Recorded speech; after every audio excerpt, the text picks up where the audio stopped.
అందరికీ నమస్కారం. మరి తెలుగుదేశం పార్టీ స్థాపించిన దగ్గర నుంచి ప్రతి ఏడాది క్రమం తప్పకుండా మహానాడు నిర్వహించుకోవడం జరుగుతుంది. అయితే ఈ ఏడాది కడపలో మహానాడు చేయాలని చెప్పేసి మరి ఆ పోలిట్ బ్యూరో నిర్ణయించడం జరిగింది. అయితే ఈ నిర్ణయం కొంత ఆలస్యం అయినప్పటికీ కూడా ముఖ్యంగా యుద్ధ వాతావరణం ఉన్నటువంటి నేపథ్యంలో ఒకవైపు యుద్ధం జరుగుతున్నప్పుడు మనం మహానాడు చేయడం బాగుంటుందా లేదా అని చెప్పేసి ఆ మీమాంసలో ఉండి కొంత ఆలస్యం అయింది. ఎప్పుడైతే ఈ యుద్ధం మరి ఆగిపోయినటువంటి సందర్భంలో తప్పనిసరిగా మహానాడు చేయాలని చెప్పేసి మరి పోలిట్ బ్యూరో అంతా కూడా నిర్ణయించడం జరిగిందని చెప్పి తెలియజేస్తున్నాం. కనుక ఈ నెల 27, 28, 29 ఈ 3 రోజుల్లో మరి కడపలో ఘనంగా ఇటు సీకే దిన్ని మండలంలో ఆ హైవేకి ఆనుకొనే మేము మహానాడు ప్రాంగణం చూడడం జరిగింది. అక్కడ ఘనంగా చేయబోతున్నామని చెప్పేసి మీ ద్వారా తెలుగుదేశం పార్టీ కుటుంబ సభ్యులకు ప్రజలకి తెలియజేస్తున్నాం. ఇందులో మొదటి 2 రోజులు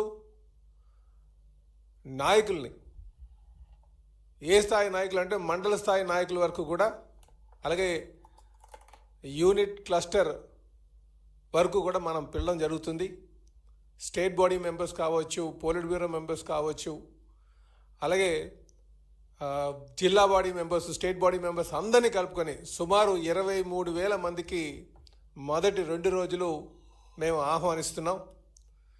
3వ రోజుకి వచ్చేసరికి గ్రామస్థాయి అధ్యక్షుల వరకు, గ్రామ కమిటీ వరకు కూడా వెళ్ళడం జరుగుతుందని చెప్పేసి ఈ సందర్భంగా తెలియజేస్తున్నాం. అంటే సుమారు 50,000 మందికి ఆ రోజు మీటింగ్కి ఆహ్వానం పంపడం జరుగుతుందని చెప్పి తెలియజేస్తున్నాం.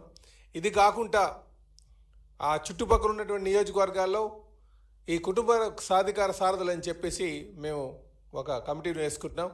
వాళ్ళందరికీ కూడా ఆహ్వానం పంపడం జరుగుతుందని చెప్పేసి ఈ సందర్భంగా తెలియజేస్తూ, మరి ఈ ఏడాది మరి పార్టీ ఆవిర్భవించిన దగ్గర నుంచి కూడా కడపలో మరి ఇంతవరకు మేము చేయలేదు. 2024 ఎలక్షన్లో కడప జిల్లా వారు బాగా ఆదరించినటువంటి సందర్భం. పార్టీ ఆవిర్భవించినప్పుడు వారు ఆదరించారు, మళ్ళీ ఇప్పుడు ఆదరించారు.